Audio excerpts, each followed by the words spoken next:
was just over a year ago when President Obama vowed to end homelessness among our nation's veterans.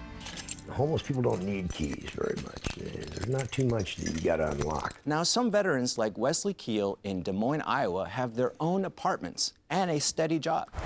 Working with the Veterans Affairs Department, Des Moines is just one in a growing number of communities able to find answers from an agency that has had tremendous problems. Veterans Affairs Secretary Robert McDonnell insists the department has turned a corner and is making a difference.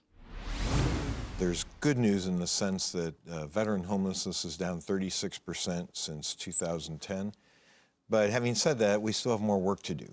But one of the things that's been important is in this journey since 2010 was learning what works. Certainly the President and the First Lady's commitment to eliminate veterans homelessness has been important.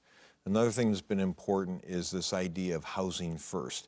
Getting a veteran into housing, eliminating that level of Maslow's hierarchy of needs, and then surrounding the veteran with care, which is what the VA does, surround them with care in order for them to get the treatment that they need, whether the homelessness was a result of drug addiction or some other mental health or some other issue. So we've learned a lot. We have a lot more to do, but we're excited that we're moving in the right direction. And of course, because we've been at war for a very long time, many of our soldiers, men and women who are coming back, have issues and have problems of different sorts.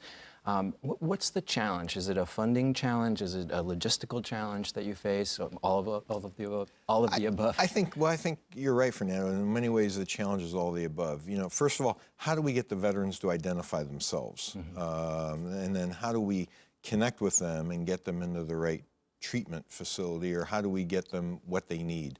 In many cases, the off-ramp for homelessness is a job. How do we get them a job?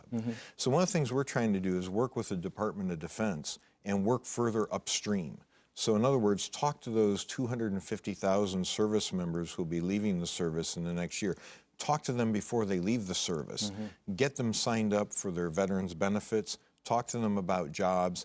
We even have job fairs with all kinds of employers there who would be hiring right on the spot so that there'd be no break from the time they left the service to the time they began employment in the private sector. There have been some issues in the past in terms of delivering health care to veterans, but looking forward, what do you think are going to be the main challenges, as it seems that we are still at war and for the foreseeable future we'll be at war? The biggest thing is understanding that the crisis of 2014 at the VA was not a crisis of Afghanistan and Iraq.